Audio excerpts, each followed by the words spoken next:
नमस्कार।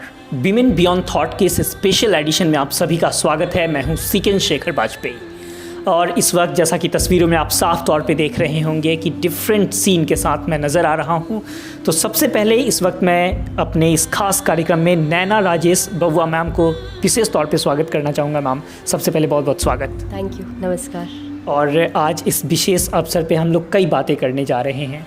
ख़ास तौर पे अगर मैं मैम का जिक्र करूं तो टैरो कार्ड रीडर के रूप में पिछले 8 वर्षों से भारत की ज़मीन पे एक अलग कंट्रीब्यूशन दे रही हैं। और ऐसे में अंतर्राष्ट्रीय महिला दिवस के इस विशेष अवसर पे ऐसे में नैना मैम, मैं सबसे पहले आपसे जानना चाहूँगा, जिस तरीके से आप पिछले 8 वर्षों से टैरो कार्ड रीडर के रूप में एक इम्पॉर्टेंट कंट्रीब्यूशन दे रही हैं, तो काम करना एक अलग चीज़ है, लेकिन जब मेरे तरफ से आपको इनवाइट किया गया खासकर महिलाओं के संदर्भ के मसले पे बातचीत करने के लिए, तो क्यों आप विमेन बियॉन्ड थॉट के लिए अपना कीमती समय निकाली? क्यों लगा कि इस शो का हिस्सा बनने की ज़रूरत है और बातचीत करने की ज़रूरत है? सर, ऐसा है कि वुमेन्स आज हर एक फील्ड में आगे बढ़ रही है और ये भी एक बहुत बड़ी फील्ड है जहाँ पे लोगों को कन्फ्यूजन्स रहता है और क्लियर पिक्चर नहीं मिलता है। तो मुझे ऐसे लगा कि अगर मेरे पास ये अपॉर्चुनिटी आई है तो मुझे यहाँ की अपनी जो महिला है, वुमेन्स है, उनको मुझे ये नॉलेज देना चाहिए और ये चीज़ों में आगे बढ़ाना चाहिए। लेकिन अगर मैं आपसे पूछूं टैरो का सीन क्या है इस देश में, टैरो की ज़रूरत क्या है, स्पिरिचुअलिज्म जो इसके इर्द गिर्द सबसे टॉप पे जो शब्द लीड करती है, या फिर मेडिटेशन कह ले, या फिर इसके आसपास जो एक लाइफ स्टाइल है, जो लाइफ है, या फिर हम अगर जिक्र करें अपने चक्रास में एक थर्ड आई की, और ये तमाम चीज़ें कहीं ना कहीं एक पर्सपेक्टिव के इर्द गिर्द नज़र आती है। तो क्या लगता है मैम, क्या वो सबसे बड़ी वजह आप मानती है, क्या उद्देश्य है जो इन सब के करीब नज़र आती है? मेडिटेशन एक अलग चीज़ है, टैरो एक अलग चीज़ है और हीलिंग एक अलग चीज़ है। मेडिटेशन से हमें हमारे लाइफ के जो अनआंसर्ड है, जिनको हम ढूंढते रहते हैं, वो आंसर्स हमें मिलते हैं। टैरो ये हमारे फिज़िकल वर्ल्ड में हमें बहुत काम आता है। जैसे छोटी छोटी चीज़ों में हम जहाँ पे अटक जाते हैं, ये हमें क्लियर पिक्चर देता है कि आपके लिए क्या बहुत बेस्ट है और कौन सी फील्ड ज़रूरी है जहाँ पे आप आगे जा सकते हो। एंड चक्रास वो तो पूरा अलग ही है। सो जब आप मेडिटेशंस करते हो, चक्रा अपने आप बैलेंस होना चालू हो जाता है। तो आपकी लाइफ में मेडिटेशंस बहुत बड़ा रोल प्ले करता है। लेकिन अगर मैं बात करूँ, ये जो महिलाएं जिनको लेकर आज हम लोग यहाँ पे बैठे हैं, भारत की एक ऐसी आबादी है जहाँ पे जीवन अपने आप में बहुत कीमती हो चला है, जहाँ पे स्वास्थ्य के लिए लोग परेशान हैं, जहाँ पे सक्सेस के लिए लोग परेशान हैं, एक अलग बेचैनी है अगर मैं कहूँ तो। क्या लग रहा है इन तमाम पहलुओं के संदर्भ में अगर मदद की बात करूँ, इनसे अगर सपोर्ट लेने की बात करूँ, एक जीवन में कितना परिवर्तन आ सकता है? डेफिनेटली टैरो बहुत हेल्प करता है हमारे जीवन में परिवर्तन लाने के लिए। बीइंग अ स्पिरिचुअल गुरु मैं बोलूँगी, हमें ऐसे लगता है कि हमें बहुत एक अच्छा प्लेटफॉर्म मिला है अच्छी तरीके से गाइड करने के लिए और नॉलेज शेयर करने के लिए। जहाँ पे बहुत सारे बाहर लोग हैं जो सही और गलत हमें नहीं बोल सकते या हमें कंफ्यूज करते, तो टैरो हमें हेल्प करता है सही राह पे लेके जाने के लिए। सो डेफिनेटली मैं वुमेन्स को ऐसे बोलूँगी कि खुद के सवाल बाहर ना ढूंढने जाने की वजह से अपने आप में ढूंढो, खुद ही अपने आप के गुरु बन जाओ और ऐसी अलग अलग मोडालिटी से अपने आंसर्स खुद ढूंढो। लेकिन अगर मैं बोलूँ, ये जो टैरो जो पूरा एक जो कह ले कि एक अपनी आप में एक दुनिया है, ये दुनिया ऐसा नहीं लगता कि बहुत वीआईपी लोगों के लिए है, स्टैंडर्ड लोगों के लिए है? गांव में जाते हैं तो वहाँ तो कुछ हमें दिखता ही नहीं है। नहीं, वीआईपी लोगों के लिए ऐसा नहीं है, मैं ऐसे नहीं बोल सकती हूँ। गांव में इसके लिए नहीं दिखता है क्योंकि गांव में लोग पूजा पाठ वगैरह को बहुत मानते हैं। वो मंदिरों में जाते हैं, वो पंडितों को पूछते हैं, वो जैसे छोटी छोटी मोटी जो भी उनके हिसाब से जो रिचुअल्स बोलते हैं वो उनके हिसाब से फॉलो करते हैं। बट शायद यहाँ के जैसे कि मुंबई की बात कर लो, हर एक आप वीआईपी को देख लो या कोई पॉलिटिशियन देख लो या एक्टर्स को देख लो, बिना टैरो या कोई ऐसी मोडालिटी को यूज़ किए बिना वो अपना एक भी काम नहीं करते हैं। तो आज की तारीख में मैं बोलूँगी टैरो या हीलिंग या ऐसी कोई भी मोडालिटीज़ बहुत बड़ा रोल प्ले करती है आपकी लाइफ को आगे बढ़ाने के लिए। जब एक लाइफ को आगे बढ़ाने का जिक्र करते हैं तो ऐसे में ख़ास तौर पे विमेन बियॉन्ड थॉट का ये कार्यक्रम बहुत इम्पॉर्टेंट हो जाता है। और तब जब मैं देश की तमाम महिलाओं को एक तरफ देखता हूँ, मैम जब आप देश की महिलाओं को देखती हैं तो क्या तस्वीर आपको नज़र आती है? कौन सी महिलाएं आपको सामने नज़र आती हैं? कहीं ऐसा तो नहीं कि वो महिलाएं दुख दर्द में हैं, वो नज़र आती हैं? कहीं ऐसा तो नहीं कि जो सबसे उच्च तबके का एक जो ग्रुप है महिलाओं का, जिसमें ऑफिसर हैं, आसमान में उड़ान भर रही महिलाएं हैं, कौन नज़र आती है और किन के लिए आप कुछ पहल करना चाहते हैं? क्योंकि ये सवाल का जिक्र इसलिए क्योंकि आप कह रही हैं कि जीवन में बदलाव भी आ सकता है। हर एक किस्म की महिला को ये चीज़ की ज़रूरत है, मैं ऐसे बोलूँगी। हालांकि वो पॉलिटिशियंस हो, हालांकि वो एक्ट्रेस हो, हालांकि वो एक हाउसवाइफ हो, हालांकि वो एक स्टूडेंट हो, क्योंकि हम अपने सवाल हमेशा बाहर ढूंढते हैं। अगर हमें अपने आप पे विश्वास है और हमें मैं कैसे बोलूँ कि किसी और को हमें अपना कुछ शेयर नहीं करना है, तो ये चीज़ें हमें हेल्प करेगी खुद के डिसीजंस लेने के लिए। तो डेफिनेटली ये बहुत हेल्प करती है। और अगर मैं आपसे पूछूं कि अगर आपकी पूरी जर्नी पर इवन नज़र डालूं तो तकरीबन 1997 के दौरान आपकी शादी होती है। आप बीकॉम से अपना जो है क्वालिफ़िकेशन कंप्लीट करती है, ग्रेजुएशन का जो है। उसके बाद आप डांस कोरियोग्राफ़र भी हैं। आर्ट एंड क्राफ्ट में आप तकरीबन 8 से 10 वर्ष तक एक अलग एक्सपीरियंस के साथ आप नज़र आईं। क्यों लगा कि डांस कोरियोग्राफ़र के बाद एक क्रिएटिव स्किल्स होने के बाद भी टैरो की तरफ आपको कदम रखनी पड़ी? क्यों लगा कि ये इम्पॉर्टेंट एस्पेक्ट है आपके लाइफ का? जैसे कि मैंने बोला, वुमेंस के कंधे पे बहुत सारे रिस्पॉन्सिबिलिटीज़ रहते हैं। पहले एक लड़की बेटी रहती है, फिर वो शादी के बाद बहू बन जाती है, किसी की वाइफ बन जाती है, फिर बच्चा आने के बाद माँ बन जाती है, और सोशल में बहुत सारे रोल्स वो प्ले करती है। तो वैसे ही मेरी लाइफ में हर एक अलग अलग पड़ाव के बाद, मीन्स मेरी लाइफ में बहुत कुछ ऐसे अलग अलग चीज़ें हुई, एक एक पड़ाव के बाद हर चीज़ बदलती गई। बट लाइफ में हमेशा एक क्वेश्चन रहता था कि मेरी लाइफ का पर्पस क्या है, मैं ये धरती पे क्यों आई हूँ। और ये सवाल का जवाब मैंने काफ़ी सारे अलग अलग गुरु, काफ़ी सारे अलग अलग माध्यमों से मैंने ढूंढने की कोशिश की, बट वो कभी भी कहीं पे भी मुझे वो सेटिस्फैक्ट्री वाला आंसर नहीं मिला था। ये ढूंढते ढूंढते मैं ये फील्ड में आ गई और मैंने खुद ने ही टैरो सीखा और मैंने टैरो चालू किया। मैं ऐसे समझती हूँ कि एज अ टैरो रीडर मेरे ऊपर बहुत बड़ी जिम्मेदारी आ गई है कि हम अगर किसी को अपना प्रॉब्लम्स बोलते हैं और हम कुछ आंसर्स ढूंढने की कोशिश करते हैं, तो हम किसी को गलत रास्ता ना दिखाएं, यानी एक सही तरीके से उसको उसकी जर्नी की तरफ लेके जाए। तो बस ऐसे ही मैंने अपनी जर्नी चालू की और अभी ऐसा हो गया है कि मुझे ये लगता है कि शायद मेरे लाइफ का पर्पस ही यही है कि मुझे लोगों को सही तरीके से गाइड करना है। लेकिन जब आप गाइड करने का जिक्र करती हैं मैम, तो कहाँ पे हमसे गलतियाँ हो रही है या फिर किन बातों पर हम ध्यान नहीं दे रहे हैं? और ख़ास तौर पे जब मैं महिलाओं का जिक्र करूँगा तो उन्हीं किस रूप में इन बातों पर ध्यान देने की ज़रूरत है? महिलाओं में इमोशंस बहुत रहते हैं, वो हमेशा इमोशनली कोई भी डिसीजंस अपने लेती है, दिल से लेती है, वो दिमाग से कम सोचती है। तो उसकी इमोशन ही उसकी ताकत है और इसका इमोशन ही उसकी वीकनेस है। तो जब हम अपने आप को प्यार करते हैं तो हम हमारे इमोशंस पे काम कर सकते हैं। सो महिला बहुत सारे रिस्पॉन्सिबिलिटी के नीचे इतनी दब जाती है कि उसको पता ही नहीं चलता कि उसके ड्रीम्स क्या है, उसके गोल क्या है, उसकी लाइफ का पर्पस क्या है। लेकिन अगर मैं आपसे बोलूँ मैम कि बहुत सी महिलाएं हैं जो हाउसवाइफ हैं, डू यू थिंक कि अगर वो हाउसवाइफ अगर बन रही हैं तो उसके बाद भी विशेष रूप से उन्हें अपना ध्यान रखने की ज़रूरत है इन तमाम पहलुओं के संदर्भ में? जैसे कि अपने महिलाओं की बात की तो मुझे ऐसे लगता है 40 के बाद महिला जो उनकी रिस्पॉन्सिबिलिटी है उनसे फ्री हो जाती है। जैसे बच्चे बड़े हो जाते हैं, हस्बैंड अपने काम पे चला जाता है और जो भी बाकी का घर का काम होता है वो हो जाता है, तो उनके पास काफ़ी सारा टाइम मिलता है। ये ज़िंदगी में हम सिर्फ यही चीज़ों के लिए नहीं आए हैं, हमारे लाइफ का भी कोई पर्पस है, क्योंकि भगवान ने हमें ऐसे ही धरती पे भेज नहीं दिया कि चलो जाओ अब राउंड मार के आओ।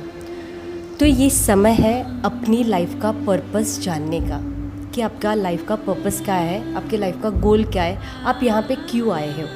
और ये क्यों शब्द इतना बड़ा है कि यही सब मोडालिटीज़ है जो आपको आपके क्यों का जवाब देगी। सो मैं हर एक महिला को यहाँ से यही मैसेज दूंगी कि अब आपका टाइम टीवी ना देखते हुए, सिर्फ घर का काम ना करते हुए और गॉसिपिंग्स यहाँ वहाँ खुद का समय बर्बाद ना करते हुए आप आपका समय मेडिटेशंस में या टैरो कार्ड रीडिंग या हीलिंग या ऐसे बहुत सारे डिफरेंट एंजल है, थेरेपीज़ है, ऐसी चीज़ों में आप अपना समय बिताइए और अपने लाइफ का पर्पस ढूंढिए। लेकिन जब लाइफ का पर्पस ढूंढने का आप बात करती हैं मैम, क्या लगता है वो जो सामान्य सी महिलाएं हैं जो घर में अभी तक खाना दाल चावल, घर की सफाई, फैमिली मेम्बर्स का ध्यान रखना, वो कैसे इतने डेप्थ चीज़ों में जाएंगी, कैसे वो अपनी लाइफ की इम्पोर्टेंस को समझेंगी। हालांकि सबसे इम्पॉर्टेंट हो जाता है कि हम दरअसल अपनी लाइफ में कर क्या रहे हैं, इससे इम्पॉर्टेंट तो कुछ है नहीं। हम सोच रहे हैं वो एक अलग पार्ट है, लेकिन सोचने के बाद हम क्या कर रहे हैं और वो काम कितना लोगों को इन्फ्लुएंस कर पा रही है, कितना पॉजिटिव वे में गाइड कर पा रही है, कितना देश के लिए इम्पॉर्टेंट है। हम कह रहे हैं हम घर में बच्चे पैदा कर दिए, लेकिन वो बच्चा जो है कल के डेट में देश का मतलब बर्बाद करने लगे तो वो तो बेकार हो गया। अब सवाल है कि वो बच्चा कैसे कंस्ट्रक्टिव रोल प्ले करे। तो मैं आपका एक पर्सपेक्टिव यहाँ पे जानना चाहूँगा, जब आप किसी के जीवन को परिवर्तन करने की बात करती हैं तो महिलाओं की भूमिका किस संदर्भ में होनी चाहिए? हमारे इसमें कहावत है कि एक माँ 100 शिक्षक के बराबर रहती है। जब घर की गृहिणी अच्छे से ट्रेंड रहती है तो वो पूरे परिवार को, पूरे समाज को और पूरे देश को आगे तक लेके जाती है। तो ये महिलाओं के ऊपर डेफिनेटली बहुत बड़ी जवाबदारी है। जब हम अपने आप को ढूंढना चालू करते हैं या अपने आप को समझना चालू करते हैं, जब हम खुश रहते हैं तब हम खुशियाँ बांटते हैं। और ये खुशी पाने के लिए हमें अपने आप में बैठना बहुत ज़रूरी है। और अपने आप में बैठना यानी अपने आप को पहचानना रहता है। शायद ये शब्द बहुत बड़े रहेंगे, लोग शायद नहीं समझ पाएंगे, बट मैं यही चीज़ें बोलना चाह रही हूँ कि मेडिटेशन ये ऐसा एक ज़रिया है जो हम अपने पावर्स को बढ़ाने के लिए हम अपने आप में बैठना बहुत ज़रूरी है। नैना मैम, इसके बाद अब मैं आपसे जानना चाहूँगा, ख़ास तौर पे जो इस वक्त ये लगा रखे हैं आप, ये टेबल आपके लिए, आपके जीवन के लिए बहुत कीमती है। मैं जानना चाहूँगा ये जो टैरो की दुनिया है, इस दुनिया में क्या क्या चीज़ों का आप सहारा ले रही हैं और ये सब कुछ आपके लिए क्या मायने रखती है?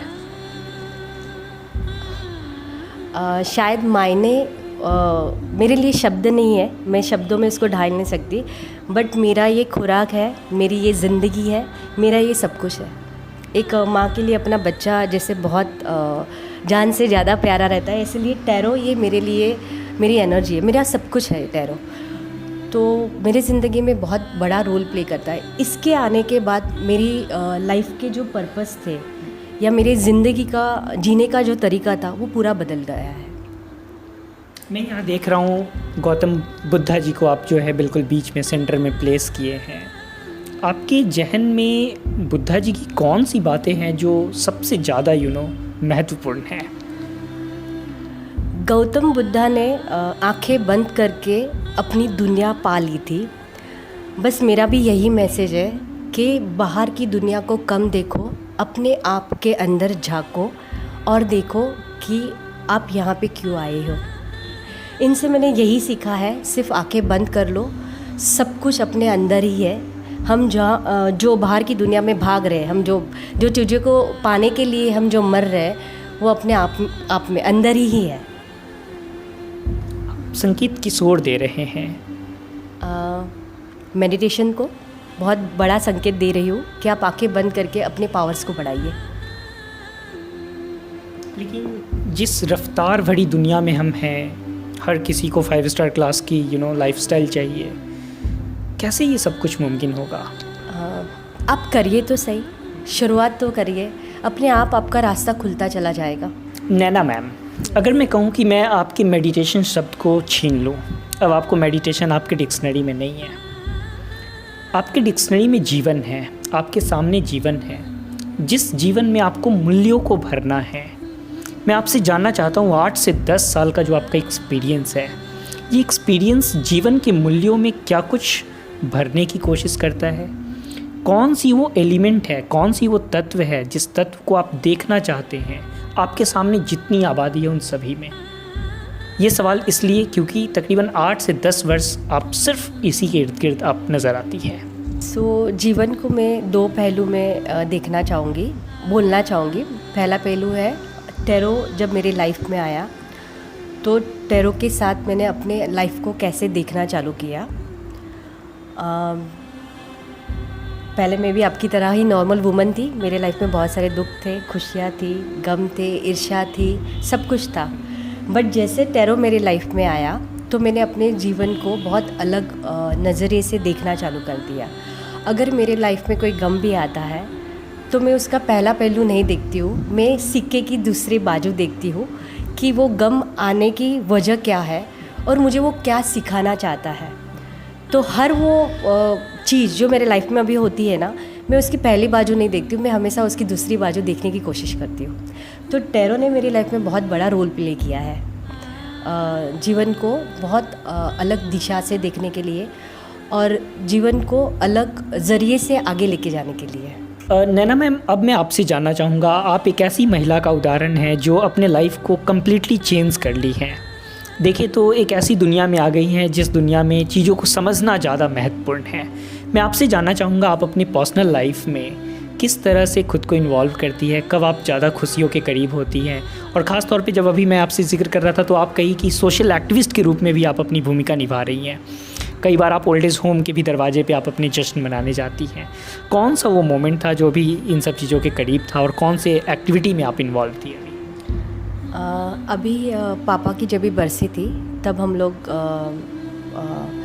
सब एनिमल्स को खाना खिलाने गए थे। ये जस्ट 4-5 दिन पहले की ही बात है। सो हम लोग वहाँ पे गए थे और शाम को मैंने गरीब बच्चों को लड्डू बांटे थे, पापा के नाम से मैंने लड्डू बांटे थे। तो ये बहुत फ्रिक्वेंट ऑफ टाइम में होता है कि हम लोग महिलाएं जाती है और अपना टाइम वहाँ पे स्पेंड करती है। बहुत अच्छा लगता है, बहुत खुशियाँ मिलती है, क्योंकि जब दूसरों को हम दुखी देखते हैं ना तो अपने दुख हम भूल जाते हैं। हमें ऐसे लगता है कि ये तो कुछ दुख है ही नहीं, हम सिर्फ वो बैग लेके घूम रहे हैं, मतलब दुखों का बैग लेके घूम रहे हैं। बट हमारे सामने ऐसे कई लोग हैं कि जिनके पास कुछ भी नहीं है, फिर भी वो बहुत अच्छे से हंसते और अपने दिन गुजारते हैं। तो ये चीज़ें हमें बहुत अच्छी लगती है। आप अपनी पर्सनल लाइफ में कई एसोसिएशन के साथ भी जुड़ी हैं जो महिलाओं का एक ग्रुप है। मैं जानना चाहूँगा वो कौन सी एसोसिएशन है और किस तरह की रोल प्ले कर रही समाज में कंस्ट्रक्टिव रोल को लेकर? जैसे मैं श्री वागड़ विसा ओसवाल समाज थाना से जुड़ी हुई हूँ, मैं पिरामिड स्पिरिचुअल सोसाइटी से जुड़ी हुई हूँ, फिर एक हमारा NGO जैसा ग्रुप है वहाँ पे मैं जुड़ी हुई हूँ। ऐसे 4-5 संस्थाएं जिनके साथ मैं जुड़ी हुई हूँ और हम यही काम, सोशल काम करते हैं। जहाँ पे इनिशिएटिव की अगर मैं बात करूँ, जिन संस्थानों का आप नाम ली है, किस तरह के इवेंट्स वगैरह ऑर्गेनाइज होते हैं? हाँ, यहाँ पे हेल्थ केयर प्रोग्राम्स रहते हैं, हमारे अवेयरनेस के प्रोग्राम रहते हैं, वुमेंस के प्रोग्राम्स रहते हैं और सेल्फ खुद को आगे बढ़ाने के लिए वुमेंस के लिए हम लोग बहुत सारे प्रोग्राम्स करते हैं। और ख़ास तौर पे अभी मैं जिक्र करना चाहूँगा, अंतर्राष्ट्रीय महिला दिवस अभी कुछ दिन पहले मनाया गया। आपका दिन उस दिन किस तरीके से सेलिब्रेट हुआ, किस तरह के इवेंट्स में थी या फिर जस्ट घर में थी? उस दिन मैं टैरो कार्ड्स लेके पूरा दिन बैठी थी। सो मैंने शायद 40+ महिलाओं को इस दिन मैंने रीडिंग की थी और मैंने अपना दिन वैसे सेलिब्रेट किया था। सो जब आप लोगों को रीड करती हैं टैरो के माध्यम से, तो मैं ये जानना चाहता हूँ महिलाओं का क्या फीडबैक आता है और वो किस तरीके से जीवन परिवर्तन में ला रही हैं? डेफिनेटली उनका जो ज़िंदगी का देखने का तरीका रहता है वो बदल जाता है। मैंने जैसे बोले सिक्के की 2 पहलू है, तो जो पहला पहलू देखती है, मैं उनको कोशिश करती हूँ दूसरे साइड का पहलू दिखाने का।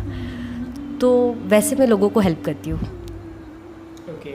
और इसके बाद अगर मैं आपसे पूछूं नैना मैम, आने वाले टाइम में आप अपनी लाइफ में क्या देखना चाहती हैं, किस तरह की रिस्पॉन्सिबिलिटी को लेके आगे बढ़ना चाहती हैं और ड्रीम क्या है आपका?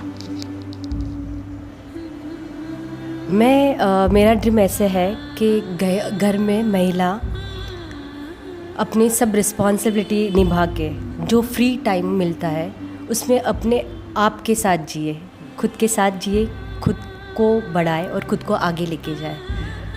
एंड डेफिनेटली मेरा ड्रीम लाइफ का एक टैरो रीडर, एक अच्छा स्पिरिट गाइड बनने का है। अगर मैं आपसे एक बहुत पर्सनल क्वेश्चन पूछूं, जब आप बिल्कुल अकेली होती हैं और आपका जी करता है कि खुद से बातें करो, तो कौन सी बातें अक्सर आप करती हैं खुद से? मैं हमेशा अपने आप से एक ही क्वेश्चन करती हूँ कि मेरे लाइफ का पर्पस क्या है, मैं यहाँ पे क्यों आई हूँ और मुझे क्या करना है और यहाँ पे मुझे क्या मार्क बना के जाना है। क्योंकि बहुत बड़ी रिस्पॉन्सिबिलिटी है। अगर मेरे भगवान ने, यानी मेरे पिता ने अगर मुझे यहाँ पे ये धरती पे अगर मुझे लेके आए, तो डेफिनेटली कुछ तो ऐसा काम है जो मुझे करके जाना है। मैं बस वही ढूंढने की कोशिश करती हूँ। नैना मैम, अगर मैं आप में और खुद में या फिर अन्य लोगों में अगर एक डिफरेंसेस को क्लिक करने की कोशिश करूं, मैं वो काम करना चाहता हूं जो मुझे खुशी देती है, जिससे मुझे मन लगता है जिस काम में, जिसमें मैं खोया रहूं। क्या जब आप खुद से पूछती हैं कि मैं इस धरती पे क्यों आई हूं, मुझे अपने पर्पस को जानने हैं, तो क्या दोनों में डिफरेंस है? यस है। मुझे ऐसे लगता है कि मुझे वो आंसर मिलता है कि जब लोग खुश होते हैं, उनके मुंह पे जब स्माइल आती है, तो मुझे बहुत खुशी मिलती है। तो मुझे ऐसे लगता है कि शायद दूसरों को खुशी बांटने का ही मेरे लाइफ का पर्पस है, कि मुझे दूसरों को खुश करना है, तो मुझे अपने आप खुशी मिल जाएगी। लेकिन अब सवाल है कि आप क्या ये सवाल ही पूछती रहेंगी या कभी इसका जवाब भी मिलेगा? बस वही जो मैं कार्य करती हूँ उसमें से ही मुझे मेरे हर एक सवाल का जवाब मिलता है। तो मुझे सिर्फ वो कार्य करना है, मुझे ज़्यादा सोचना नहीं है। नैना मैम, आई थिंक जिस पहलू को लेकर हम बातचीत किए, कई सवाल और भी थे जिस पे बातचीत किए जा सकते थे, लेकिन अगर दिल में इस वक्त कोई बात हो जो ख़ास तौर पे विमेन बियॉन्ड थॉट के इस मंच के ज़रिए महिलाओं से शेयर आप इस वक्त करना चाहती है, तो प्लीज़ मैं चाहूँगा कि 2 बातें कहें। ये ज़िंदगी हमें बहुत मन्नतें मांग के मिली है, क्योंकि वेटिंग में बहुत सारे सोल वहाँ पे है ऊपर की ज़िंदगी में, ऊपर की लाइफ में। सो ये ज़िंदगी अगर मिली है तो उसको ऐसे ही ना आप वेस्ट कर दो, बट ऐसा कुछ करके जाओ जब हम बोलते हैं ना कि लास्ट मोमेंट पे हो, तो हमें ऐसे अफसोस ना होना चाहिए कि मैं ऐसे ही आई और ऐसे ही चली गई। तो खुद का मार्ग बनाओ, बस मैं उतना ही मैसेज देना चाहूँगी। क्योंकि नारी एक शक्ति है, और ये शक्ति और ये सर्जन, यानी जो सर्जन की शक्ति हमें मिली है वो सबको नहीं मिली है। तो ये सर्जन की शक्ति का इस्तेमाल करो और आगे बढ़ो। और आखिर में क्या महिलाओं को आप ये संदेश देना चाहेंगी कि हर महिला को अपनी जो रीडिंग है, ख़ास तौर पे मैं जिक्र करना चाहूँगा टैरो कार्ड रीडर के ज़रिए, जैसे आप जैसे लोग जो जुड़े हैं, क्या उनसे रीड कराने की ज़रूरत है? हाँ, क्योंकि आपको वहाँ से ही शायद आपकी हेल्प मिल जाएगी आपकी जर्नी के लिए, आगे बढ़ने के लिए। जो चीज़ों के लिए आप अटक रहे हो ना, वहाँ से शायद आपको रास्ता मिल जाएगा आगे बढ़ने के लिए। नैना मैम, विमेन बियॉन्ड थॉट के इस मंच पे आप बातचीत की, इसके लिए बहुत बहुत शुक्रिया। Thank you so much. आपने मुझे इतना बड़ा प्लेटफॉर्म दिया, इसके लिए मैं दिल से शुक्रगुजार हूँ आपकी। Thank you so much.